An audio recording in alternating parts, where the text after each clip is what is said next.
For those, That's why we don't have the microphone on.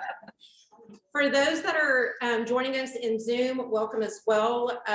We're going to leave kind of the questions at the end. So if y'all do have any questions online, y'all can go ahead and start putting them in the chat as you have them, but we will definitely get to them towards the end of the training. So my name is Michelle Tanksley. I am the Assistant Director for Financial Affairs. I report to Jack Hoskins and Caitlin Mullen, and this is Stacy Creer. I head the procurement, payments, and testing centers at McCombs. I report directly to Michelle. So within the training today, we're going to go over best practices, booking of travel, travel authorizations, and reimbursements. And we will also do a little demo of a new system that we will start utilizing for travel requests and reimbursements. So on the agenda today, again, is best practices. So really things that you need to know before you even travel. The booking of travel, the request of travel, the travel reimbursement. So what are some things that you need to know beforehand? Again, the request for travel, which is your RTA. The booking of travel. So UT actually has travel tools that are available to faculty, staff, employees, and then travel reimbursements. What is all going to be needed for when a traveler comes back and it's time to do their reimbursement.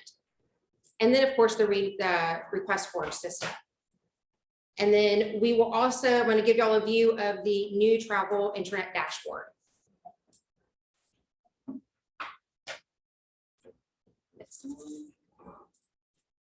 So best practices, what are some of the things that you need to know beforehand?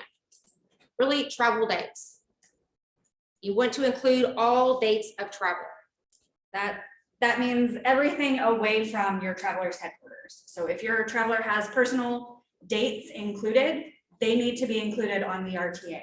They don't have to provide us any information about their personal travel, but we need to know that they will not be at headquarters starting this date and ending this date. They need to be accurate. They need to be updated. If plans change while they're traveling, as soon as they get back, they need to update that RTA so that when they go to process a reimbursement request, it has the appropriate information on it. With travel dates is your destinations. So especially if there's multiple destinations that are going to be included within the one single RTA request. Again, that's if your traveler is not returning to their headquarters between those destinations. So if somebody is headquartered in Austin, they fly to New York for a business meeting, then they fly from New York to California for a personal meeting or business, and then they fly back to Austin. Both New York and California, wherever I said, need to be on the RTA so that when AP sees California as part of the routing, they understand what happened. Again, it doesn't really matter that they went there. It's okay for you to include personal travel. It just has to be on the RTA anytime you're going to have an overnight stay somewhere. And then rewards. So I know there's some instances maybe where a traveler wants to utilize rewards that they have for their airfare. Please do not use rewards. UT will not provide an exception to reimburse for rewards. It's kind of like a gift card. We can't reimburse for a gift card because we don't know where those funds came from. Comp airfare. So when do you need to provide the comp airfare? There are several situations that require comp airfare. One of the most common is, again, that personal destination included in a trip. If somebody, again, is flying to New York and then California and coming home, but only the UT business portion of it is New York, we need to know what it would cost for your traveler to fly Austin to New York and back to Austin, because that's the maximum amount that UT will reimburse. If they get a lower cost option, we're going to reimburse that lower cost that they actually paid out of pocket. Other situations you need comp airfare for are if a traveler is driving across state lines. So if somebody is driving to New Orleans, because they're leaving the state of Texas and going to New Orleans, AP needs to see a comparison of, was it cheaper for them to drive or was it cheaper for them to fly? They're going to be reimbursed at the lower rate.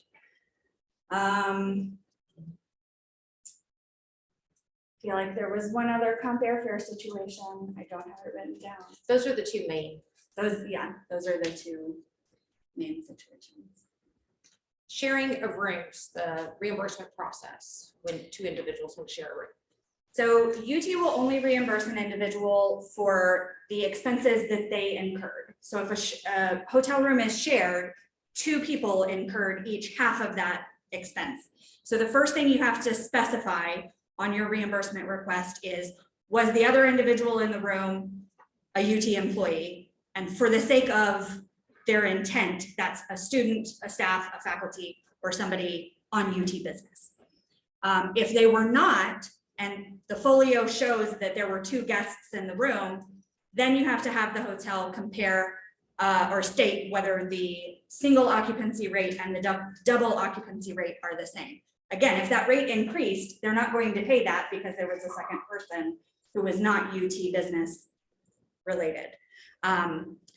If two students share a hotel room, UT expects that they each pay their half portion of the hotel, and then they each file a reimbursement request for their half of the hotel room. Sometimes we get where one student pays for the whole room because it's easier to process one payment. We need additional documentation to reimburse because UT, again, will only reimburse half of the hotel room expense to the student who paid. The other student has to request reimbursement for their half of the room, but they have to show that they paid whoever paid the bill. So the name of payment has to match who we're reimbursing. Lodging, especially within the state of Texas, sales tax cannot be reimbursed. So you always want to make sure that the traveler provides the hotel tax exemption for all hotel lodging within the state of Texas. The exception to that is non-employees and prospective employees. They can be reimbursed the sales tax. They also can use our sales tax to not get charged that. Can they get reimbursed sales tax on airfare if they purchased? Yeah, airfare, you can always get it because it's not a state of Texas sales tax. And mean to my non-UT affiliates and making up tax and reimbursements. Okay. Per diems, the university limit is $51 per day, and Macomb says a suggested breakdown. Again, these are suggested. Breakfast is 12, lunch 15, and dinner is 24. And then just other travel expenses, your tips, UT allows 20% tips. Hotel taxes, so that's like your hotel occupancy taxes. Sometimes some hotels even charge like a city sales tax. And then a few miscellaneous expenses. Those all just must be described and broken down. And there are a few instances where receipts are not needed for reimbursement. However, most things do require an itemized receipt showing documentation of payment. So it's best to make sure your travelers are keeping everything, and then we can go through it later and confirm we need this, we don't need this, rather than them not providing something to us that we need and having to go back and ask for it again. So the request of travel authorization. Who provides the approval? UT requires direct supervisor approval per the handbook of business procedures.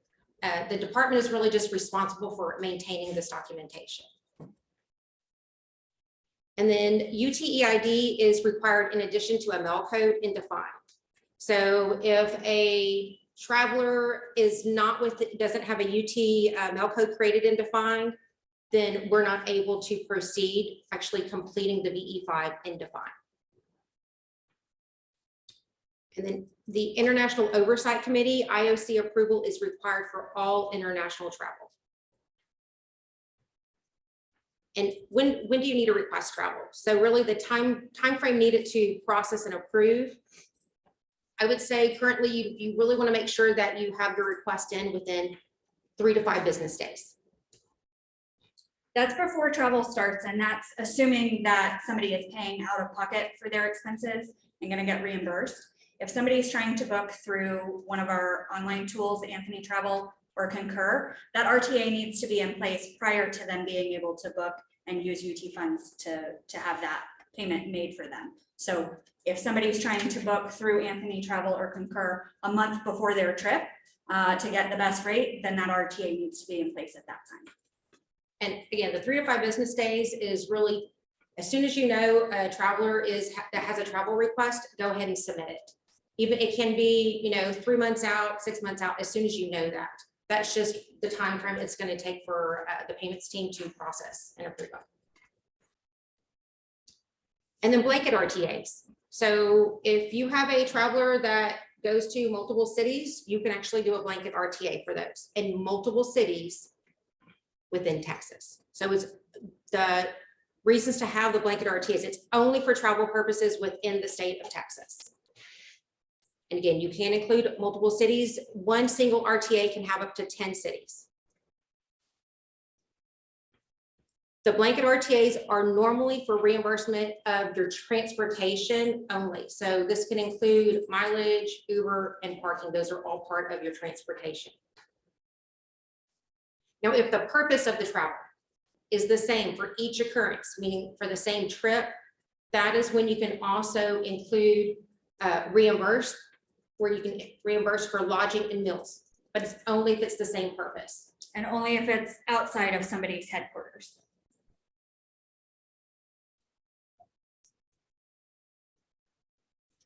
And main reason for doing blanket RTAs, it really just aids in not having to do last minute or after the fact RTAs submitted for any type of emergency related travel.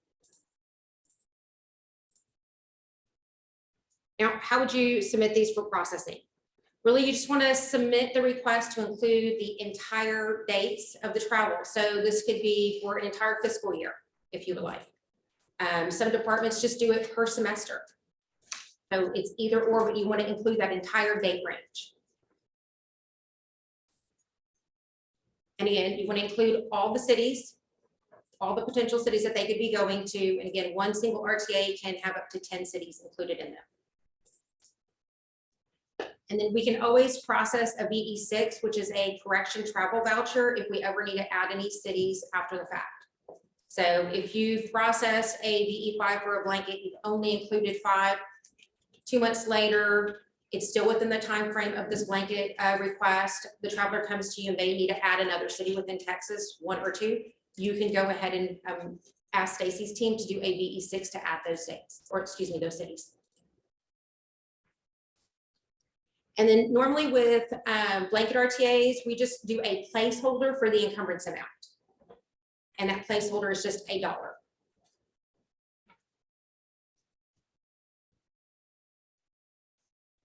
And then of course the reimbursement. So each BP5 that is processed against the blanket travel, it is a partial. So mainly if you do a blanket RTA, you want to make sure if there's any travel within the month of, say it's from March to June, you want to be sure that you're doing the reimbursements probably each month if there's any travel within the month. For sure, within 60 days of when the travel expense was incurred. That's UT's state, well, it's IRS's safe harbor rule that reimbursements must be processed within 60 days of the end of travel. So booking of travel.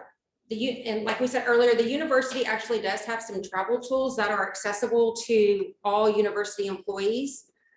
Concur is the online reservation system with Anthony Travel Agency, who provides the ticketing, training, and assistance with utilizing the Concur tool. So if none of y'all have seen the Concur tool, again, this is, oops, excuse me. This is just access with on the travel management website. You would log into Concur here.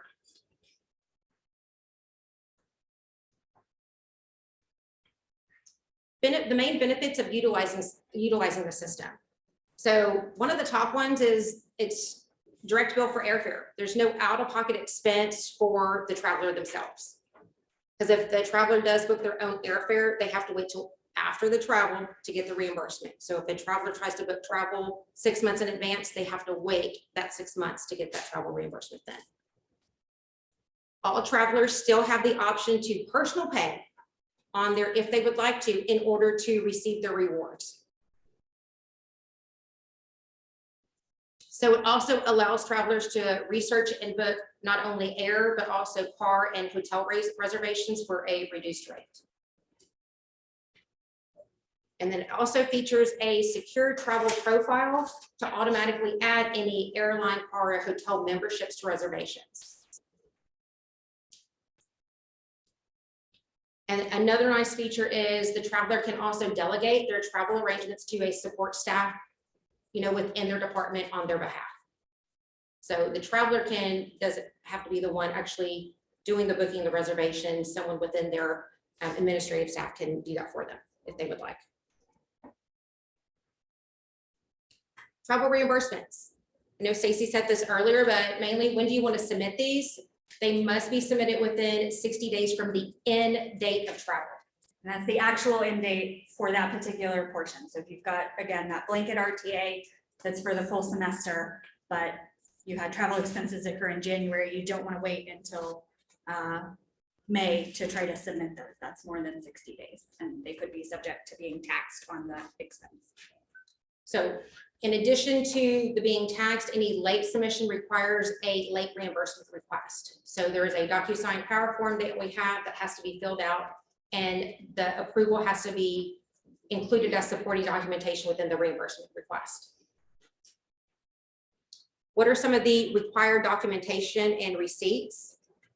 Again, the IOC approval for all international travel is needed for supporting documentation. Example receipts are airfare if not direct billed. If they are direct billed, please do not include them in the reimbursement. Hotel lodging. The hotel lodging, it has to have, the hotel folio must have the zero balance on there. So it has to have the zero balance plus like the showing that the payment was made. Really, almost all of your miscellaneous expense types need to have supporting documentation and MapQuest mileage if an individual is getting reimbursed for mileage. For those miscellaneous expenses and really all travel, we will have a detailed travel reimbursement checklist for, again, all expense related that will be located on the intranet.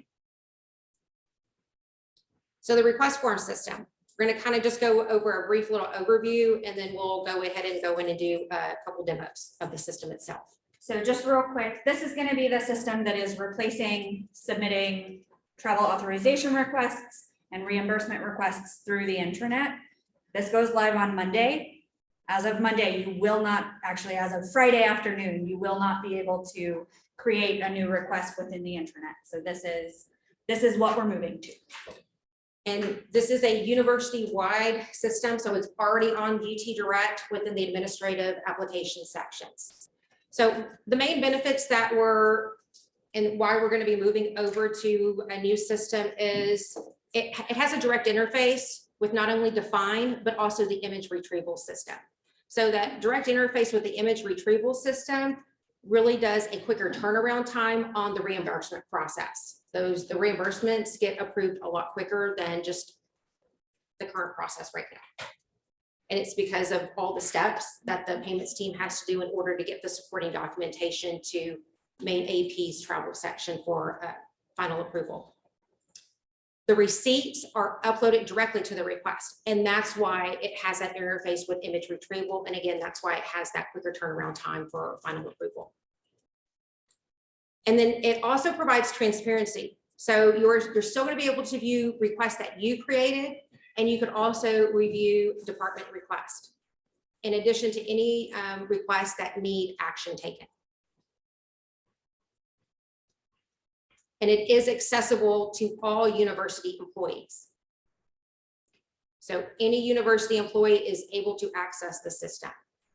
If a traveler will have administrative staff within the department doing the travel request and travel reimbursements in the request form system, all of those support staff, administrative staff, they just need to be on a desk that has the command authorizations for VE5 and VP5. So I've already sent out an email to all the administrative operation managers to ensure that we make sure all administrative staff have that access. So we're going to go into the request form system. Oh, no, sorry. Yeah, your mouse is My mouse disappeared.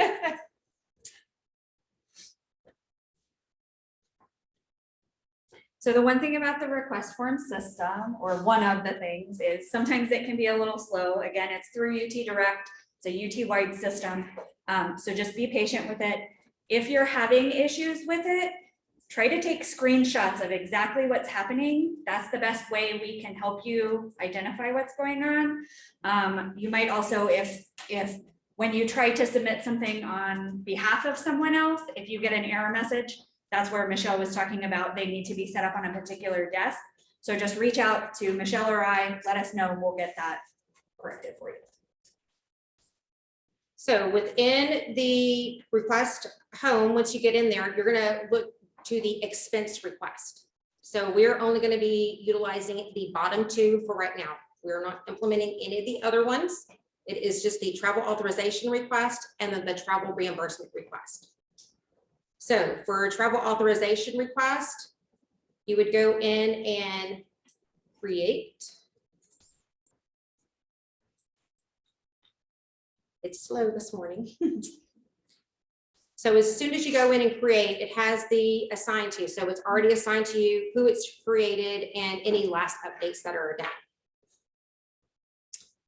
All right, we're gonna walk through the different sections, talk a little bit about what's expected in each section. There are, for Macomb's sake, we have some parts that, just one second. They can't see this. on Oh, Zoom. they can't see No. that. Okay. Oh. Are we?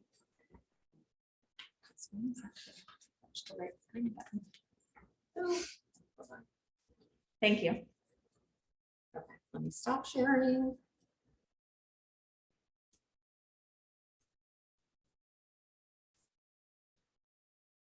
Can they see it? Okay. Thank you for letting me know. So as far as attachments go, when you're requesting travel authorization, basically the only attachment you're going to need is an IOC approval letter if you've got international travel. Right now, again, all international travel is considered high risk. At some point in the future, we may return to particular regions being restricted, and then only those regions require the IOC approval letter.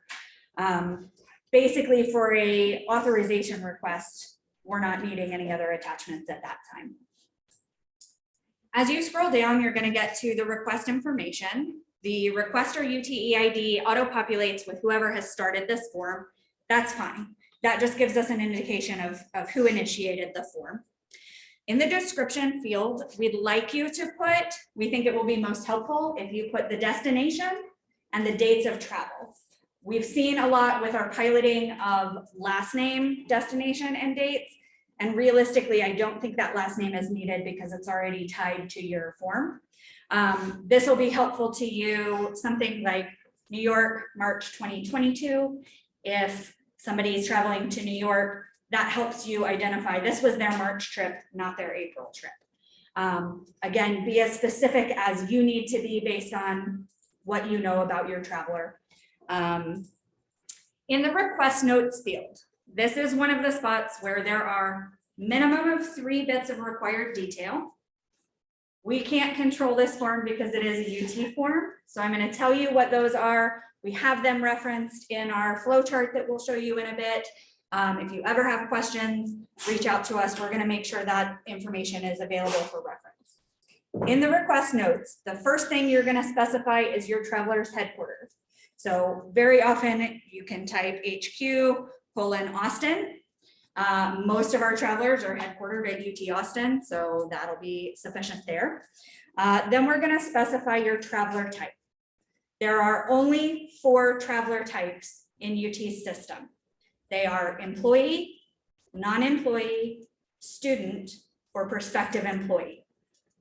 This is a key factor that is really important, and you guys as the department, knowing your travelers, you have to determine which of these is appropriate. For student employees, for PhD students who are often have a student role and an employee role, it's your job to specify which of these roles is associated with this travel. They are traveling as a student in this situation, or they are traveling as part of their job duties. So they are an employee rather than a student. We will kick this request back to you if you have not specified exactly one of those four, and we'll give you the reminder of what your options are there. The next thing you're going to put in this section is information about your travel approval. So like Michelle mentioned, the Handbook of Business Procedures requires or specifies that travel must be approved by a direct supervisor. So you're going to make note that travel was approved by Irene Cuevas on behalf of Michael Clement on March 22nd, 2022. Again, it might be as simple as travel approved by Ian Ishak on March 22nd, 2022. We do need to have the handbook specifies that you have first name, last name, and date of that approval. Again, any documentation the department has of how that approval was obtained is maintained at the department level. We just need to have confirmation that it has happened and has been approved. And before we go, so on each of these, the employee type, that's needed once the VE5 is, because there's still some steps that Stacy's team needs to do within the VE5 and define.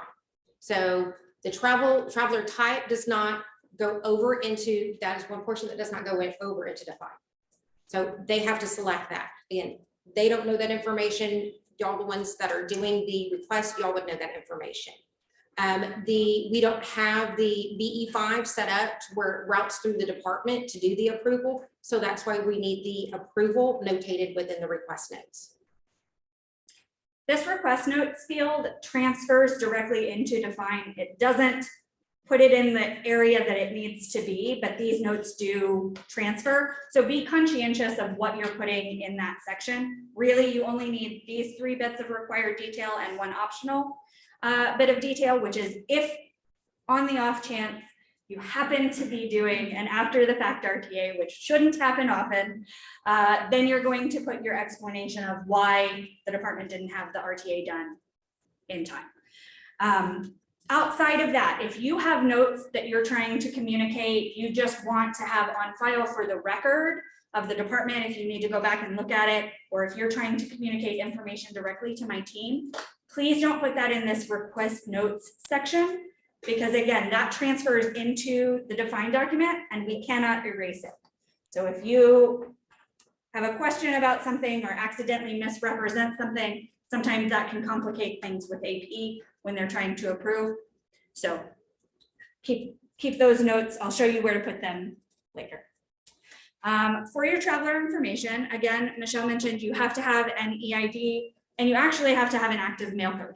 The system does not audit for that active mail code.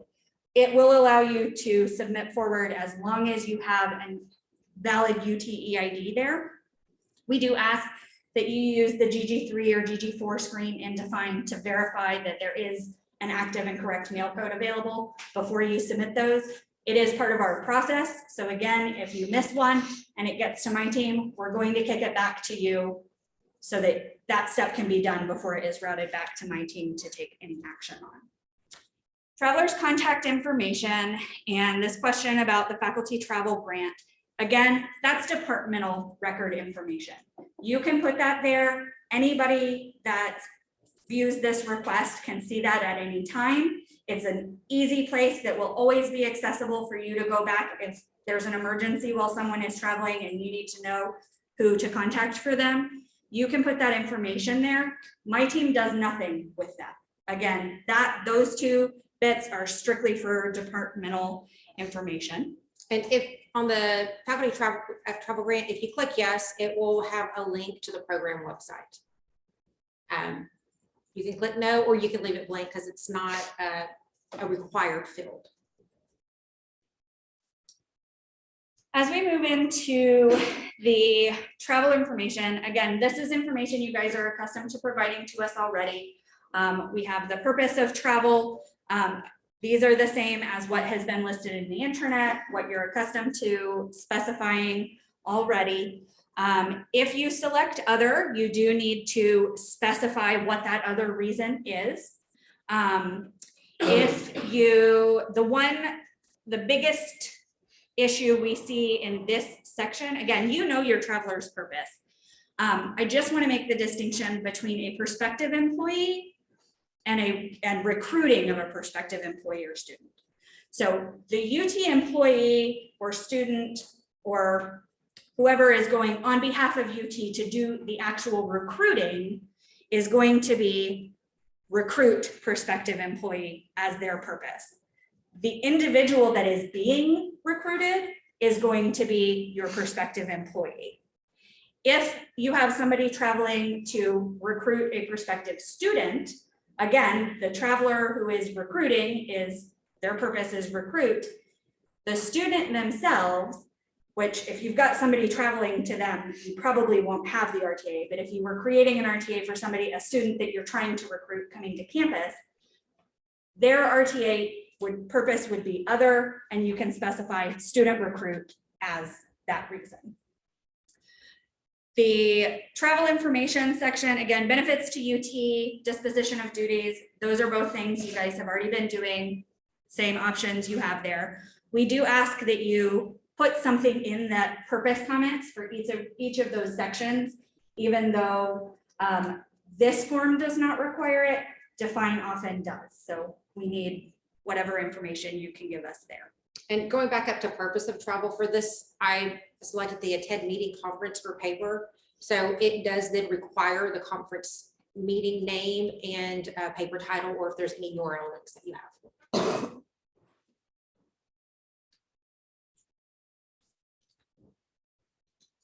Disposition of duties, same little selection. Yeah, again, if your duties are being assigned to somebody else while somebody is traveling, you must specify that who is taking over their duties. It prompts you to give that information in the comments section.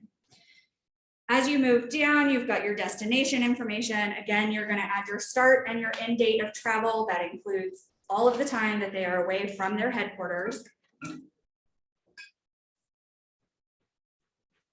You can type that in, but it requires it look exactly like it shows. So sometimes the calendar option is easier. If you do type things in, sometimes what you've typed previously, your autofill options will overlay your calendar and you just kind of have to finagle around it a little bit.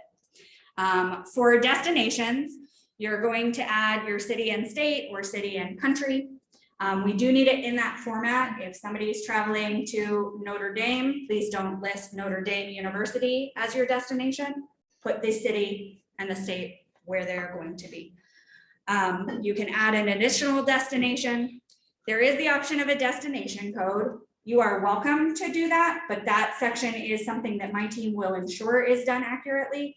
There are occasionally a few destinations that you might not find a destination code for. That's okay. Just put your city and state in that description field, destination field. My team will get that added into Define so that we can get that destination code there for you. As you move down, there's some additional information. There are 3 questions. These were on the intranet as well. You're accustomed to answering these. They are required. Washington, D.C. travel, if yes, there are additional bits of information that are required. Please ensure you're filling all of that in. Only one of them has an extra required asterisk. But we do need all of that information. Again, if you're saying, yes, there is international travel, it's going to prompt you with how to get that IOC approval, but we are expecting that IOC approval is already in place. We will not create your RTA unless that IOC approval is in place as protection for your traveler to make sure that they can be reimbursed after their trip. If you select yes, students will accompany your travel, there's some information there about the responsibilities.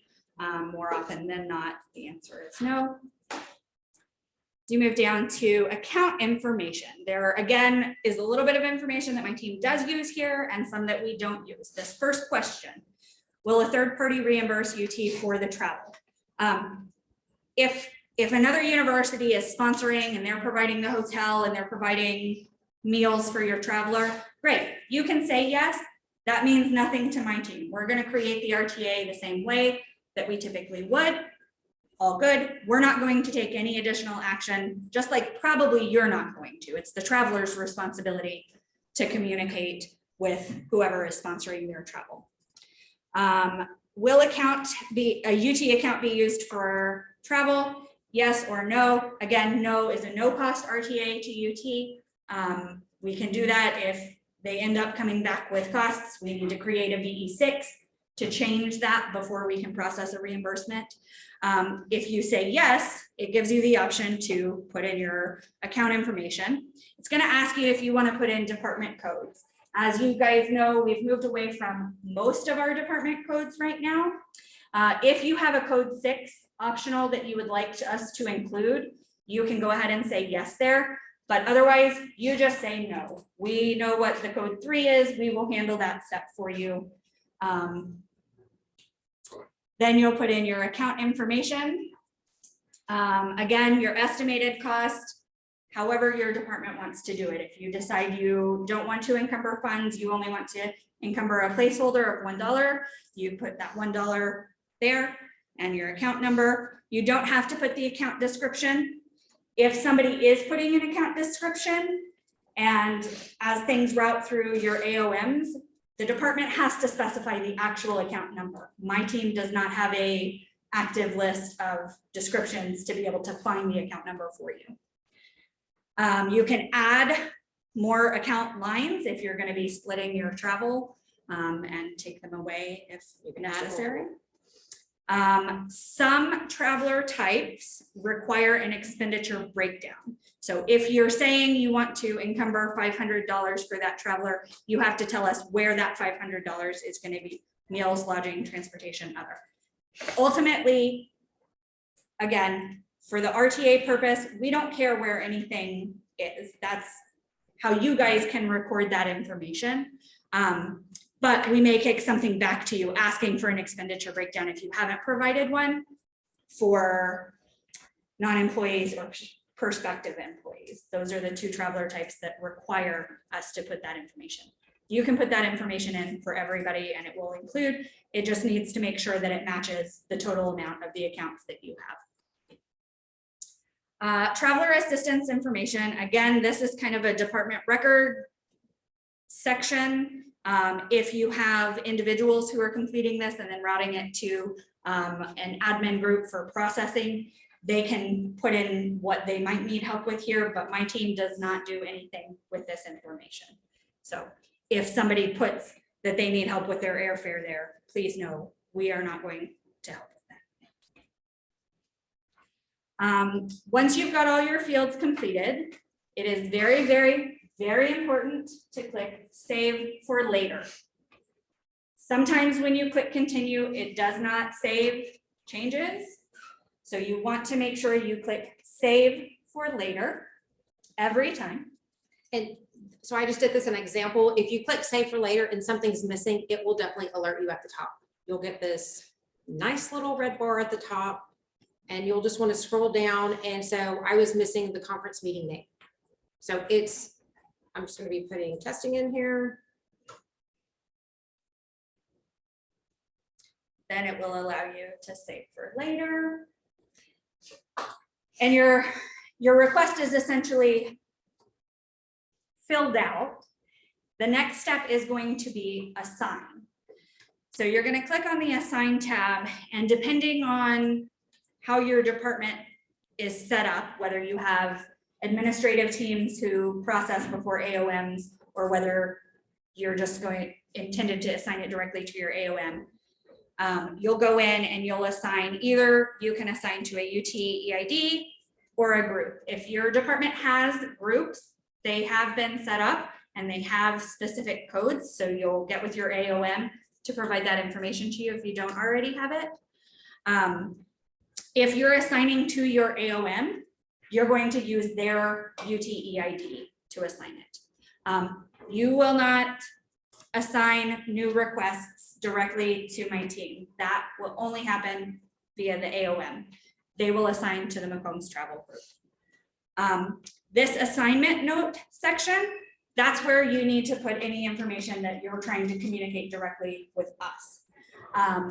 This information shows up when we get our email notification about the request. If you have a rush request, somebody needs an RTA today for sure. They're trying to book with Anthony Travel and they don't have their RTA number yet. Please put as the first word in this field, rush, so that my team can make sure we prioritize it, and we will do our best to then send you a follow-up email when it is completed. The approval notifications, I believe the intranet used to notify whoever created the submission. That's not the way this system works. The define notifies only the document creator, which is my team, and the traveler. So if you're creating something on behalf of another traveler, you won't get an automated notification when the RTA is completed. You can go in at any time and go to your requests view to see if there's a doc ID associated with it. Again, for rush requests only, my team will send you a response that says this is completed, here's your RTA number. You can also, there is also the option to, so right now I entered my AOM Samantha's EID in there. I can make it a default. And once I make it a default, every time I go back into the system, it will automatically have her information in there if I'm selecting UTEID. You can do the same thing with a group. You can have that group make a default and where you're adding it to your profile. Yeah, so there are two options there. One is, it's not showing the other one because probably you already have her set up in your profile. Yes. There's typically an option there above make default that says add to profile. And again, that's where you'd want to put somebody so you don't have to look up their EID each time. They'll just show in your drop-down menu as an option, but they won't automatically populate as who that's going to route to. So I'm going to go ahead and click assign. So once we selected the AOM and or the group, those individuals will receive an email with the REQ number. So it says the travel authorization request REQ has been assigned to Samantha. This will also show up in the history part of it. Now that she's assigned it, she doesn't have the option, but when she was still working on the form, there is also a tab at the top that says finalize. You will not ever finalize anything, RTA requests or reimbursement requests. Finalize is the step that my team does when we are processing. That puts it into define. If you click that step, you're creating the doc ID, but it creates where you work, not where I work. So I won't see that request and I don't know that it's there. And more than likely you won't either because that's not a system that you're looking at on a regular basis. If you happen to do that, again, just let us know. We'll figure out what workaround we need. We will try to make sure you don't have to submit it again, but you could have to submit again. Just don't use that finalize tab at all. So from here, we will just briefly go into a travel reimbursement request. So the same little area, it's the very bottom one.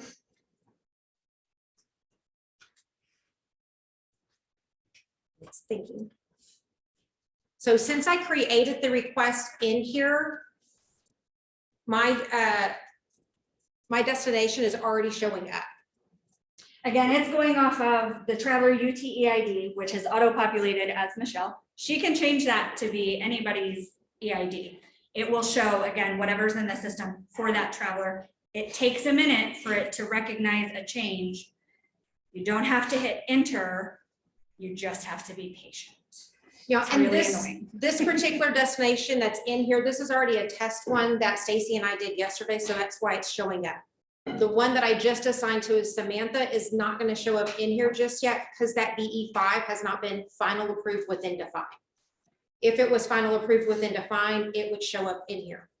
So if you're asking what about those requests that we have not submitted in here yet, are those going to show up in here? Those will not show up as far as destinations in here, but if you know the TV number, the RTA number, and you key it in, that information will then show that particular destination, dates, and RTA number, and then you can click on it, and all of that information will be in here. You're not going to have to re-enter that information just because that original request was not submitted within this request form system. So at this step, when you've got your traveler's EID there and you've established that there is a trip with an RTA, you need to double check your destinations and your dates before you proceed. If there's an additional destination, the date range extended by more than 1 day on either side, you need to stop and request a VE6 with an email to my team before you proceed. Otherwise, we will kick this back to you. The system, again, the request form system doesn't audit the information that you put in. So if this RTA was set up for February 28th to April 15th, if Michelle goes in and tries to enter an expense that was incurred January 12th, the request form system will let her. However, my team cannot process the VP5, the reimbursement document, unless that VE6 is created. And it has to be done before we finalize this document. So we really need your help to double check those things before you send them forward.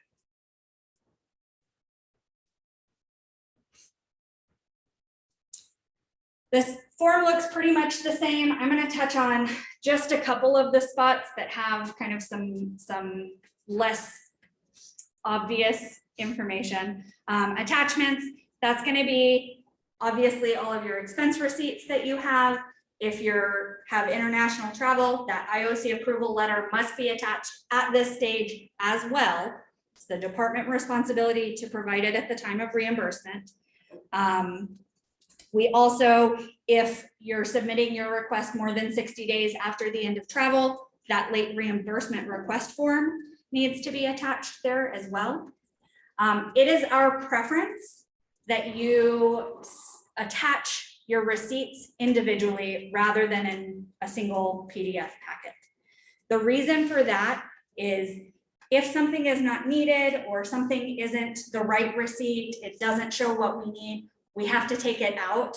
And if you have a single packet, that involves downloading your packet, deleting your pages, saving your file, re-uploading rather than just Xing out one individual line there. The description that allows, again, you're going to browse, you're going to find your file and you're going to attach it. If your file name is very specific, that's fine. If not, make sure your description is distinct for what expenses are there. If your traveler has 12 Uber receipts, saying Uber dinner is not specific for us to be able to identify which of our line items that is. So we want something like airfare, February 19th, Austin to Dallas. Or we want taxi, 221, hotel to dinner. That way we can identify this is the dinner for this date, this is the dinner for this date. It's just easier for us to do a correlation one by one for each of the expenses and make sure everything is attached that needs to be before it goes to AP. As we all know, once it goes to AP, if we're missing something, that tends to delay things quite a bit. Moving down, again, your dates are going to auto-populate. You can change them there for a blanket RTA, but changing them there does not create a change VE6 that is required. So if you're extending your dates, now if you're reducing your dates, if they didn't stay as long as they thought they did, a VE6 is not required. There just can't be dates on the reimbursement that aren't included already on the RTA. We have to have a begin and an end time of travel. The good news is the system requires that information. It allows you to put it in. You can type it or you can click a calendar or click a list. This system allows you to enter expenses in a foreign currency. That's not helpful to us. We still require all of the information that we would if you were submitting it in US dollars. So go ahead and just plan to attach your Rwanda conversion rate and enter your expenses in US dollars, please. In your reimbursement information, this is where you'll go in and you'll add each expense. Each expense needs to be added. Well, each individual receipt needs to be added as its own expense line. If you have 2 hotel folios, you'll have to enter those separately. But one of the really nice features of this is if somebody stayed 3 nights at the same hotel at the same rate, you can enter that 1 time instead of 3 times. So you do want to check when you're adding that expense that your check-in date and your checkout date are accurate. If you have a blanket RTA, that's going to auto-populate with January 1st through December 31st. And when you try to add in $51 per diem or a $250 per night rate, it's going to try to add that for every single night in between. And it'll give you an error message if your date range is that long and say, we tried to enter this 500 times. And This is what will happen. so be conscientious when it asks you for a date, double check your date range, make sure it's appropriate. Again, if you have a different nightly rate, which sometimes we do, somebody stays Friday night for $250 and Saturday night is $320. You can enter it as that one line and then come into this section and adjust just the night that matters to adjust that rate, or you could enter those separately from the beginning. Each department might do this a little bit differently. So this doesn't necessarily have to be entered by the traveler. If a department has administrative staff and the department would like the administrative staff to enter this stuff, they can do this. This question about direct deposit is required. Do you want the reimbursement to be processed via direct deposit? If yes, great. If you answer no, you must specify an address where the check should be mailed, and you must have verified that with your payee. So whoever your traveler was that's getting their check, confirm with them where they want that reimbursement check mailed. That's one of the biggest hassles we have is travelers reaching out directly to us, again, because of those automated notifications saying, I don't know why my check is going here, or I don't have my check. Can you tell me where it got sent? I have no idea why it got sent there. Please check with your travelers. Will you claim more expenses for this trip at a later date? This is that partial processing that Michelle mentioned earlier. More often than not, if you're working on a blanket RTA, your answer is going to be yes until you do that very last one. If you are working on an individual RTA, more than likely your answer is going to be no, although occasionally somebody is waiting for an updated hotel folio from the vendor, but they're at 58 days. In that case, you're going to go ahead and submit the reimbursement request that they have, and you can say, yes, we're going to attach this folio later once we get that information. And then again, when you do your late reimbursement request form for that, your justification is that you had trouble obtaining the updated folio from the hotel. Again, your expense notes section, that's anything directly to my team or that you want to be on record with this request for the department. Back at the top, I skipped over it. There is a request notes section. Again, that request notes section transfers into define. And once we've finalized, we can't change that. So be conscientious of what you're putting there, if anything. More than likely, the only things you need to put in there are your online selection statement. If somebody has paid for airfare out of pocket, not using Anthony Travel or Concur, you're going to put that required statement there. You can also, if your traveler has exceeded the nightly allowance for combined meals and lodging, you can put in your explanation there for why they stayed in New York City, and New York City costs a lot. Basically, that should be all that's in the request notes section. Then same thing, you want to do save for later. You don't want to click the finalize tab ever. You'll check for errors, which very frequently we get them even though we know how to do them. When you're ready, you will assign that through again, based on whatever your department process is, whether it's going to an individual or to a group. And this is that finalize that you do not want to do. The finalize is only for Stacy's team because again, that's where the BP5 document will create and define. One note I have in the expense notes at the very bottom of this payment request, if you have multiple accounts on your RTA or you're wanting to split this expense, there's not a good way. The system doesn't ask you. So just go ahead and put that information in the expense notes section. We want this dollar amount on this account and this dollar amount on this account. If we can do it within define on the one document, we will. If not, we'll go ahead and process the BT6 to make that split after the document is final approved.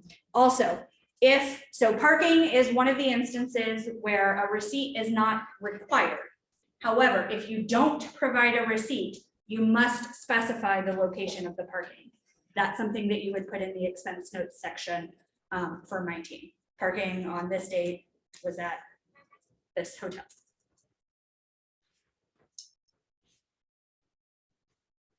From here, I know they probably can't see this, which is fine. We're going to go right to the McCombs travel dashboard. So we have created a new dashboard for all travel related. So now everything is in one section that's going to be on the intranet.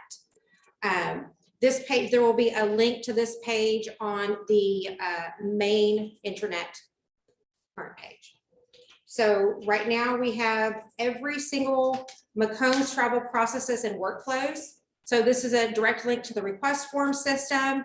Currently, we do have just a PDF file of the departmental groups and AOMs that you can click on and find your group number and or your AOM's EID.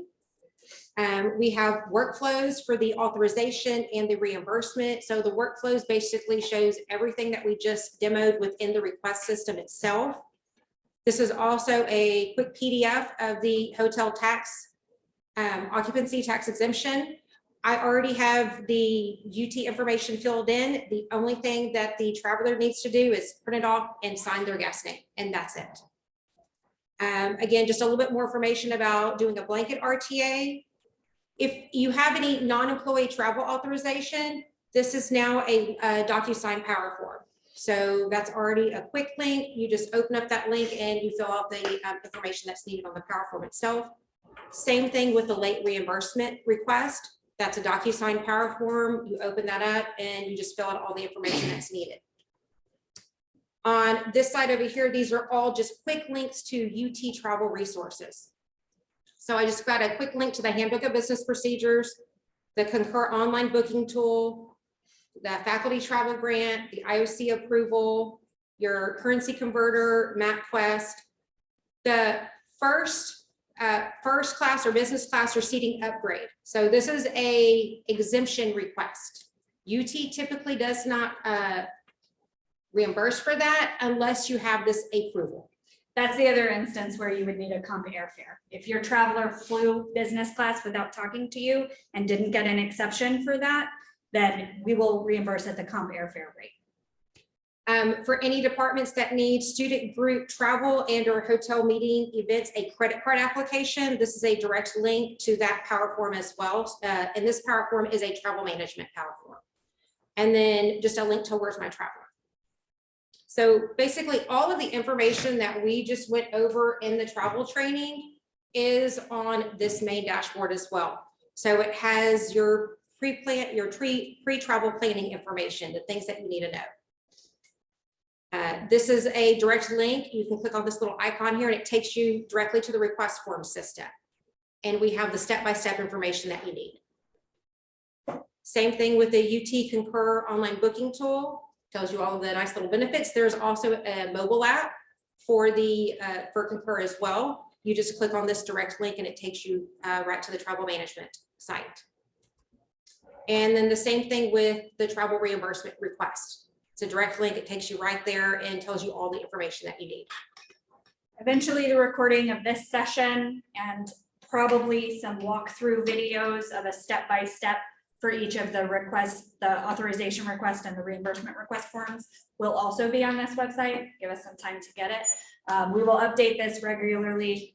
At the bottom, we've got some frequently asked questions. Again, the more often you guys are asking us questions, the more we can update this site and make sure you have a reference point so that you can go back and find that information easily. So it is an ever-growing list right now, but again, any question that you feel like you're getting a lot within your department, first click here to see, have we already addressed it on our dashboard? If not, go ahead and send us an email. We will make sure that we will update our dashboard to include any FAQs that you would like to see on here.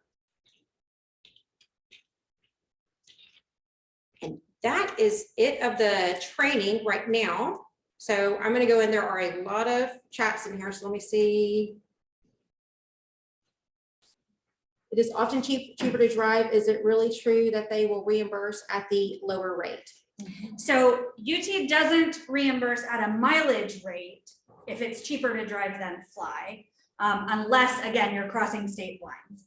So if it would cost you maybe $60 to drive from here to Dallas, but your flight is going to cost $230.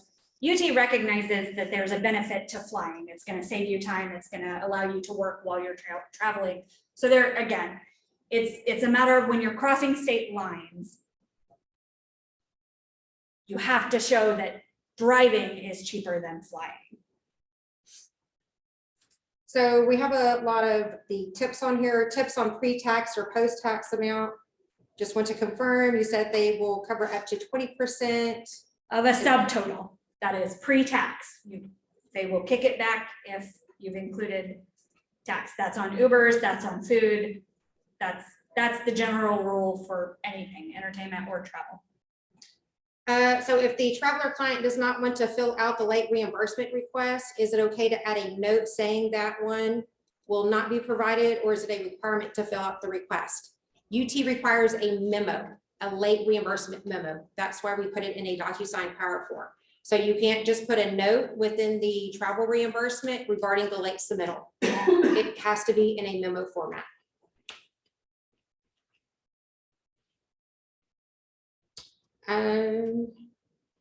What would you put for a prospective student for a PhD program? I think I covered that one. Your purpose of travel is going to be other, and you're going to specify them as a prospective student. I may have missed this, but does anything change for group travel, 30+ individuals? So if you have a large group of students that are traveling, that's when you'll use that non-employee travel authorization form. It allows you to provide your list of all your students. Does a prospective student require a non-employee travel authorization? And do speakers for McCombs events require a non-employee travel authorization? So if UT is covering any expenses for a prospective student, whether it's a hotel or meals or lodging, or that's the same as hotel, taxis, then yes, we have to have some kind of travel authorization.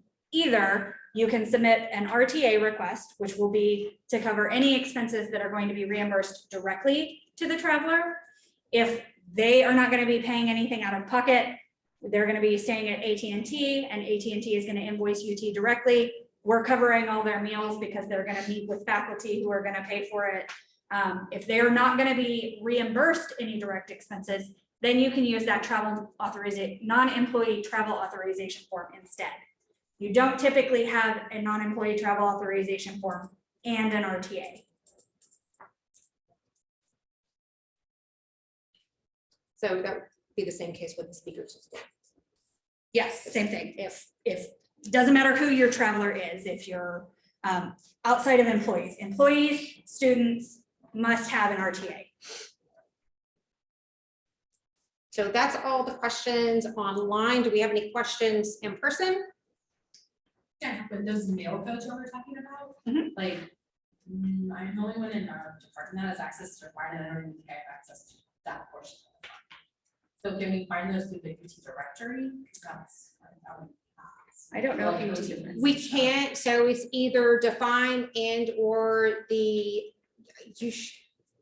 they're also accessible through Point Plus, But if you don't have access to either of those, then we'll just want to make sure that you would have access to that. And again, that's just an easy add that I can do on my end. That's something all the AOMs for sure have access to. So that's something that you can just shoot your AOM an email. Hey, here's my EID. Can you check that this mail code is available? How do mail codes work for non-UT affiliate travelers? So mail codes are set up when you process a PIF form. That's why we do that PIF form, and a PIF is required in order to get the mail code set up. So typically, if you process a PIF for an individual, whatever address is on that PIF is what's going to be put on your mail code. Once that PIF is on file, we can add additional mail codes. So if somebody creates their PIF with their home address, but then when you check with them about their reimbursement and they would like it to be mailed to their summer home or to their office or wherever it is, just shoot us an email, say, can we please add this address for this EID, and we'll get that done. It's really quick once that PIF is on file. Just, do non-UT travelers ever get direct deposit, or is it always mailed? They can. There is a direct deposit form. You can just shoot us an email and ask that we get you started with that, and we'll send you the link. VID section has a direct deposit power form through DocuSign that they use. My team doesn't have any transparency with that. That's all done through VID, but we can get you started in the right direction for it. I've never had anyone complain. I just wasn't ever. Yeah, it absolutely can be done, and very often it's preferred. I have one more question. Sure. So like if we did an RTA and before y'all switch over, like Mhm. the whole system, where do we do the reimbursement? So you'll do the reimbursement in the new system. Okay. You'll have to have that RTA number. And when we refer to an RTA number, that's the TV number, not the VE5 number. So your VE5 is your doc ID. The RTA number is TV. It's usually like 20121393. And you'll need to have that number before you start. Once you start it, again, it'll show you the destinations and the date. But if it was created in the old system, it won't automatically show up. If you have trouble finding that RTA number, reach out to us, let us know. Again, the intranet is going to adjust, so you may or may not have access to searching something from there. Where's My Traveler is probably the easiest way to identify that RTA TV number. And again, that TV number, the reason we use that one instead of the doc ID is because it will pull up everything associated with that travel request. So if we've processed a change RTA already to add destinations or change dates, it's going to show us which one is the most current, and we're going to look at that one rather than what may have been prior approved. Could you show us where to check to see if the RTA was approved? You mentioned you only get an email if it was a rush, and that you would need to look someplace to. Sure. Go back to the request form system.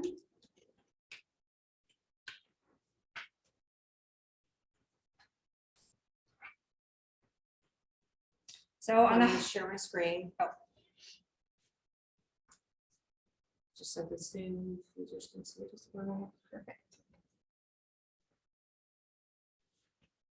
on the left-hand side of the screen, you've got the home button under request forms. So if it's something that you created, you can go there and then look under my requests. The inbox at the top is going to be anything that needs your action on it right now. The My Requests will show anything that you initiated, had your hands on, created. It only shows 5 or 6 at a time. There's a little link at the bottom where you can click see more, and then it will show you everything you've got. If you'll go into one that's been finalized from your requests, we can show. This is a very old one. Yeah. So as you scroll down, it shows you a doc ID right here. This one is one where the doc ID was created, but it wasn't final approved yet. So it doesn't have the RTA number. But once it's final approved, which means Anthony Travel can use that, you're going to provide them with that RTA number, which again is going to start with TV. The other thing about the request form system is it has a really nice search feature. Again, you can search for anything that anybody did within the system at UT. So you're not limited to if another campus, if you're sharing travel with another college on campus and they initiated the RTA, but we have one expense we can process the reimbursement for that. You can search by lots of different categories. Again, if you're gonna search, say, a travel authorization by UTEID, you go ahead and put yours in there. It will come up and show what's available, what's been processed. And again, in this description field is where you would see that New York, March 2022, or Houston, February 8th. Again, if you're only expecting your traveler to be somewhere once in a month, you can probably just put March. If they're going to be there February 8th, and then again on February 16th, and then again on February 21st, just be conscientious of what you know about your travelers. We're trying to make it helpful to both of us, but you guys know more about what's going on than we do. And this is one that was final approved, so this is where you also see the TB number in addition to the BE5 document ID number. Thank you. There's also a history tab if you're trying to check on a request and you can't really tell what's going on.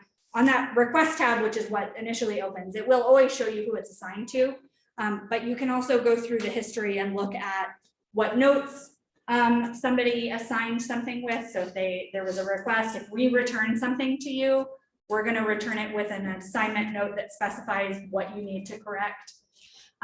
If we do return one of these to you, that would be the instance where your AOM should reassign it back to whoever returned it rather than the whole travel group.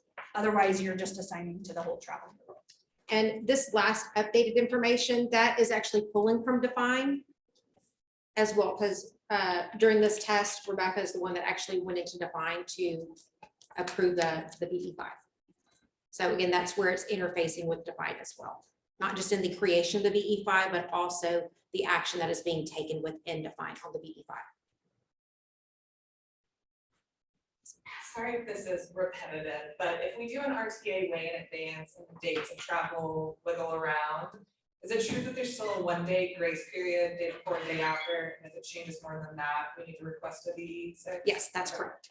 As long as it's within 1 day before or 1 day after, you're fine. Okay. It's where you get 2, 3, 4 more either on either side is when you're going to need to request the BE6. And again, if your travel reduces, you don't have to request a VE6 for that. You also don't have to request a VE6 for encumbrance changes unless you need us to disencumber money because it's preventing you from doing something else. But if you encumbered $500 for travel and your traveler ended up spending $1,200, you don't need to request a VE6 to increase that encumbrance. That entire disencumbrance would be done once that BP5 is processed. Yeah. Any other questions?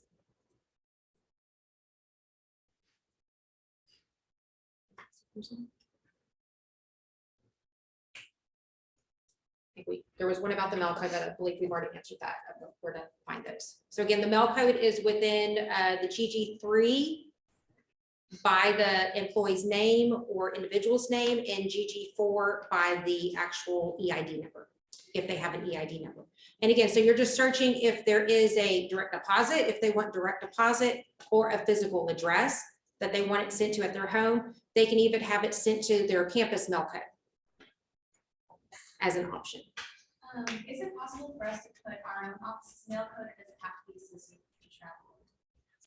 No, you can put your, if the individual wants it sent to the office mail code, you can have the campus mail code. We can have a GGB created for the campus mail code. So we have a question, if it's a prospective student, would they have a mail code? Essentially, in order to create an RTA, you must have a PIF on file. So yes, they will have a mail code once they process that PIF. If you try to initiate a travel request for somebody that doesn't have one, again, we're going to kick it back to you and say you need to process a PIF for this person. Go ahead. Yeah. I was gonna say, you know how your team sends out emails when a PIF has been completed and the vendor ID is set up? Mhm. Could we start including initial mail code was this for the address on the PIF? Like it doesn't have to specify the address, just say mail code, whatever, it's usually like 0000001, but that way the individuals who requested it don't necessarily have to go look it up, it's just right there. in the email. Sure, and you don't ever have to specify the mail code in define. You just have to tell us where it is and we'll find the mail code and put that one in there. So if you're saying direct deposit, sometimes direct deposit is mail code 000 for somebody and sometimes it's 002. My team will determine which one of those it is. If it's an address, again, we will look at the mail codes to identify which one, but yeah, we can start doing that in case it's helpful to you for other reasons. One thing about GG3, probably this is, I would imagine most of the AOMs know it. GG3 is a search by an individual's name. So if you don't know their EID and you're looking to see if they're set up, but GG3 can be finicky because VID could have set them up as first name space last name. They might have set them up as last name, comma, space, first name. They might have set them up as last name, comma, first name, no space. And you have to have searched exactly as it is. So more often than not, it's best to start with an EID. If you have problems trying to find somebody, again, you can submit forward and my team will let you know if we need something, or you can reach out to us and ask, I can't find this. I know they're set up. Can you help me? Main thing is just remember, anytime if you have any questions, don't hesitate to reach out to us. We are here to support y'all and help y'all with as we transition to the new system. Michelle and I are both very active on Teams. If you just want to shoot a quick message, you can also do an email if that's easier for you so that you can file it away for reference. We're good with either way.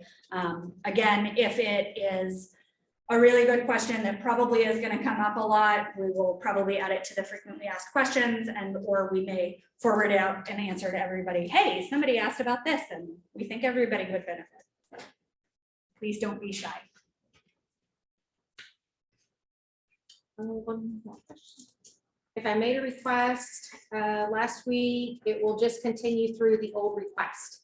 Yes, so what's been created and submitted forward, we will still process that. You won't be able to create any new requests after the end of day Friday, but anything that was already submitted will. Again, that's if it's been submitted and started on the routing process. If all you did was initiate, start your form, but it's still in your box because the travel hasn't happened yet and you haven't routed it to your AOM yet, you'll have to start that new in the new system. I think they mean the payment on it. That it wouldn't go through the old way of paying. And y'all are saying that we'll use the old existing RTAs will go through the new payment system.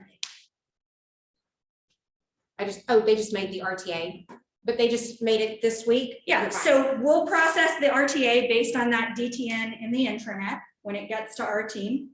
And then the travel isn't till June. So in June, after that travel has occurred, then you'll start your new reimbursement request form in the new system and it will tie together.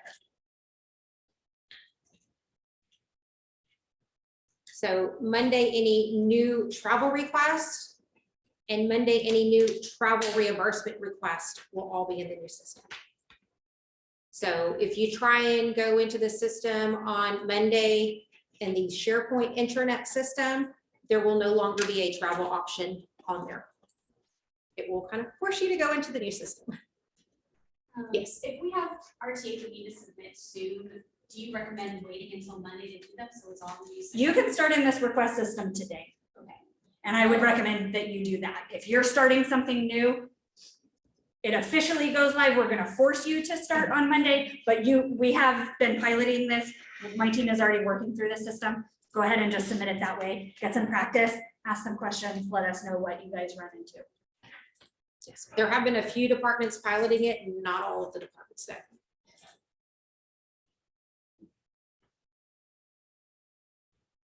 Got 6 minutes left. Anybody have any other questions? That was impressive. Okay. Well, thank y'all very much. Thank you, everybody online. We appreciate your time.